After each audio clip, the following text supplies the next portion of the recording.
반갑습니다. 붓다의 복과 지혜입니다. 나무아미타불. 오늘 이 영상을 찾아주신 모든 분들께 깊은 감사의 마음을 전합니다. 우리 모두는 이 땅에 잠시 머무는 나그네와 같습니다. 생사윤회의 긴 길 위에서 서로 인연 따라 만나고 다시 흩어지기를 거듭하지요. 그러나 염불의 공덕은 그 인연을 극락세계의 연하대 위에서 다시 맺어주는 다리와 같습니다. 오늘 이 시간, 저는 신라의 연회 국사와 문수보살의 가르침, 그리고 구름을 타고 법을 전하신 남기 스님의 이야기, 보현보살의 자비로운 화연 등을 통해 염불 수행과 진심 어린 신앙이 어떻게 우리를 깨달음과 정토로 이끄는지를 함께 나누고자 합니다. 부디 이 영상이 여러분 마음속에 한 송이 연꽃처럼 피어나 진리의 향기와 자비의 빛이 되어 함께 극락세계에서 다시 만나게 되는 소중한 인연이 되기를 기원합니다. 부디 염불하여 극락세계 연하대에 다시 만나도록 합시다. 나무아미타불 관세음보살. 자 그럼 부디 염불하여 극락세계 연하대에 다시 만나도록 합시다. 그 여정을 함께 해볼까요? 다시 만날 인연. 신라시대 경주 남산 자락에 작은 암자가 하나 있었습니다. 그곳에 나이 지긋한 노승 한 분이 조용히 정진하고 계셨습니다. 사람들은 그를 연화 스님이라 불렀습니다. 스님은 매일같이 나무아미타불을 염불하며 자신보다 남을 위한 왕생을 기도하곤 했습니다. 어느 날 한 젊은 나그네가 암자를 찾아와 말했습니다. 스님, 저는 부모님을 여의고 세상을 원망하며 떠돌다 여기까지 왔습니다. 마음의 고요를 찾고 싶은데 어디로 가야 할지 모르겠습니다. 연화 스님은 조용히 웃으며 말했다. 염불을 해보겠는가? 나그네는 고개를 갸웃했지만 그날부터 스님 곁에서 함께 염불을 시작했습니다.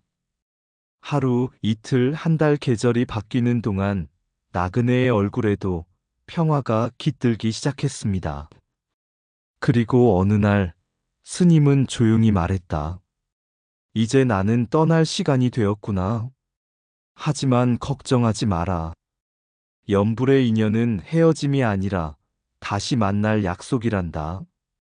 그날 밤 스님은 조용히 좌선중 열반에 드셨습니다. 나그네는 그 뒤로도 염불을 이어갔습니다. 세월이 흘러 나그네 역시 어느 작은 산사의 노스님이 되어 말했습니다. 내가 젊은 날 만났던 그 스님과 다시 만날 날이 오리라. 그분은 내게 극락의 길을 보여주셨다. 그러니 우리도 염불하여 극락연하대에서 다시 만나자. 문수보살을 알아보지 못한 연회 스님. 암자를 떠나 산속을 걷던 연회 스님은 어느 골짜기에서 밭을 가는 노인을 만납니다. 이 근처에 고요한 암자가 있습니까? 노인은 삽을 멈추고 조용히 웃으며 대답합니다.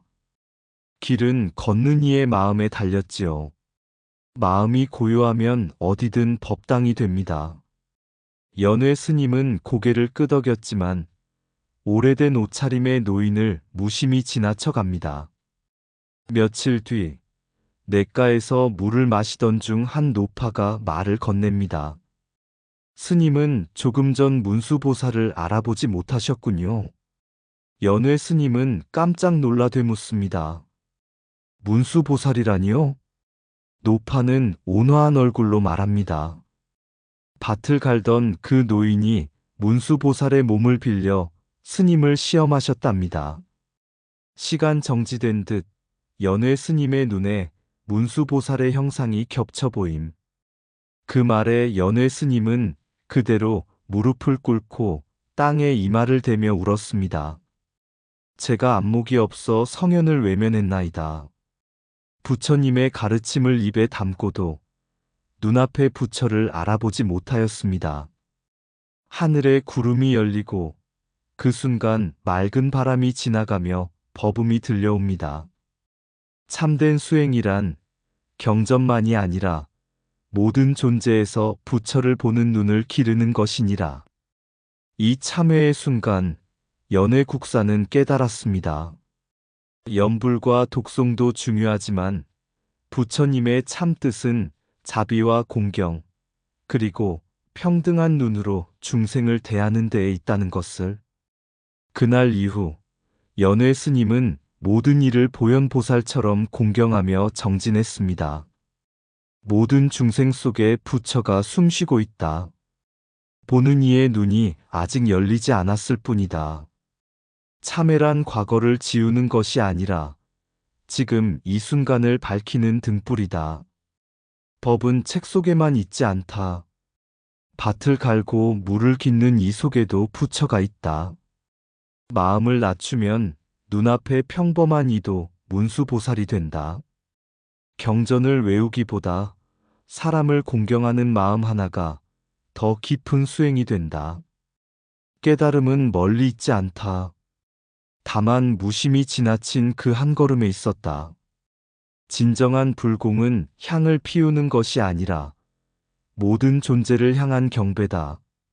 부처님은 말씀하셨다. 그를 무시하지 말라. 그 안에도 나 있다. 참된 스승은 높은 법자가 아니라 땅 위를 걷는 중생 속에 있다. 진리란 알아차리는 순간 시작된다. 그 이전엔 모두 지나침일 뿐이다. 고요한 암자보다 깨어있는 눈이 진리의 터전이다. 참회의 눈물이 흐를 때 무명의 먼지가 씻겨나간다. 중생을 부처처럼 보라. 그때 비로소 나도 부처에 가까워진다. 보현보살의 행원은 멀리 있는 이상이 아니다. 지금 내 앞 사람에게 다가가는 일이다. 나라는 울타리를 벗어날 때 비로소 모든 존재가 나의 스승이 된다. 영축산에 가지 하나 모든 법계를 올리다. 남기 스님은 구름을 타고 오대산과 영축산을 자유로이 오갔습니다. 그의 발걸음은 땅에 있지 않고 마음은 이미 보현보살의 원력 속에 머물러 있었지요. 어느 날 중국 청양산에서 열린 스님들의 공양대회. 각지에서 명망 높은 스님들이 부처님께 향을 올리고 귀한 보시물을 바치고 있었지만 그 속엔 형식만 있고 간절한 마음은 흐릿했습니다. 그때 남기 스님은 조용히 걸어나와 작은 가지 하나를 올렸습니다. 그것은 다름 아닌 영축산에 자라던 혁달제나무의 가지였습니다. 그 가지는 자라난 땅의 이름과도 같았고 보현보살이 머무는 땅의 증표였습니다. 모인 스님들은 의아했습니다. 어찌 저토록 평범한 가지 하나가 공양물이라 할 수 있는가? 그러자 그 자리에서 갑자기 맑은 향이 피어오르고 대중의 마음속에 말없는 자성이 울렸습니다. 그때 청양산의 한 노승이 말했습니다. 이것은 공물이 아니라 공심이다. 마음을 비운 자만이 모든 부처의 뿌리를 꺾지 않고도 올릴 수 있느니라. 그날 이후 사람들은 영축산을 다시 보게 되었습니다. 멀리 떨어진 한반도의 산이 아니라 보현보살이 다시 사는 성지임을 알아차리게 된 것입니다. 작은 가지 하나의 불심이 담기면 그것이 온 세계를 울릴 수 있다. 보시의 형식이 아니라 마음의 진실이 공양이 된다. 부처님은 어느 땅에만 계신 것이 아니라 마음이 맑은 곳 어디든 계신다. 혁 한 가지는 상징이지만 그 본질은 마음속 보현의 씨앗이다. 진실한 마음 하나면 온 우주가 공양이 된다. 공양은 손에 들린 것이 아니라 마음에서 우러나는 것이다. 형상은 작아도 진심은 온 법계를 감싸 안는다. 작은 나뭇가지 하나에 담긴 공심이 천만 향보다 향기롭다. 눈으로 보는 보물은 한순간 마음으로 바치는 보물은 영원하다. 보시란 버림이 아니라 드림이며 드림이란 곧 나를 비우는 길이다. 몸은 땅 위에 있어도 마음이 공하면 구름을 타고 다닌다. 참된 공양은 무소유 속에서 태어난다. 부처는 특정한 땅에 머무는 것이 아니라 참된 마음에 깃든다. 영축산 가지 하나에도 보현의 원력이 흐른다. 사소한 것은 없다. 마음이 담긴 것은 모두 불심이다. 불법은 멀리 있지 않다. 지금 이 자리, 이 마음에 있다. 신통보다 귀한 것은 자비이고 공양보다 깊은 것은 정성이다. 눈에 보이지 않아도 향기로운 마음은 길을 잃지 않는다. 구름을 탄 이가 남긴 가지 하나, 그것이 진리의 무게를 말해준다. 보현보살의 화현과 연하대의 약속. 옛날 당나라에는 공고 스님이라 불리는 한 비구니가 있었습니다. 이름은 알려지지 않았지만 늘 사람들에게 자비를 베풀고 남몰래 시주를 하던 분이었지요. 아무도 주목하지 않았던 그 스님은 하루도 빠짐없이 법화경을 독송하고 보현보살의 10가지 큰 서원을 외우며 남의 괴로움을 내 괴로움 삼아 살았습니다. 어느 날 그녀가 깊은 선정에 들자 온몸에서 향기로운 빛이 나더니 법당 가득 연꽃이 피었습니다. 그것을 본 이후 스님들이 말했습니다. 아, 저분은 보현보살의 화신이셨구나. 시간이 흘러 송나라에 이르자 또 한 명의 인물이 나타납니다. 하얀 코끼리를 타고 나타난 금광보살이라 불리는 자입니다. 그는 어느 날 갑자기 산속에서 광명을 바라며 등장했고 한 마을에 머물러 굶주린 사람들에게 음식을 나누고 병든 이들을 치유했지요. 사람들이 물었습니다. 당신은 누구십니까? 그는 말없이 법화경 한 권을 내밀고는 사라졌습니다. 그가 앉았던 자리에만 연꽃이 피었고 그 자리는 지금까지도 보현거사당으로 불립니다. 이처럼 보현보살은 특정한 형상에 얽매이지 않습니다. 가난한 시주의 몸으로, 병든 환자의 모습으로, 때로는 구름 위를 걷는 스님의 모습으로 세상에 나타나 우리를 일깨우십니다. 그들은 묻지 않습니다. 너는 어디서 왔는가? 그들은 말하지 않습니다. 나를 믿으라. 다만 법화경을 통해 행동으로 가르침을 보여줄 뿐입니다. 그리고 이 땅에 많은 사람들이 염불하며 그 뒤를 따릅니다. 그 끝에 도달한 자들은 하나같이 극락의 연하대 위에서 서로를 다시 만났습니다. 부처님께서 말씀하셨습니다. 누구든 법화경을 지니고 보현행원을 따라 살아간다면 생사의 강을 건너 극락에서 다시 만날 것이니라. 그러니 우리도 하루하루의 삶 속에서 보현보살의 마음을 품고 남의 아픔을 알아차리고 작은 선행이라도 매일 실천하며 그렇게 염불하고 법화경을 독송해 나아간다면 언젠가 다시 연하대 위에서 미소로 서로를 마주하게 될 것입니다. 보살은 이름 없이 오고 공덕으로 머문다. 한 송이 연꽃은 한 마음의 연불에서 피어난다. 보현의 행원은 걷는 이의 발밑에서 피는 길이다. 진정한 법화경 독송은 소리를 넘어 마음을 닦는 일이다. 극락은 멀리 있지 않다. 남을 위한 발심 속에 깃들어 있다. 보살은 가르치지 않고도 깨닫게 하고 말없이도 인도한다. 법화경 한 구절은 삼천대천 세계를 밝힌다. 눈으로 보지 못해도 보현은 언제나 곁에 있다. 하얀 코끼리 위에 보살은 고요한 마음 위에 오신다.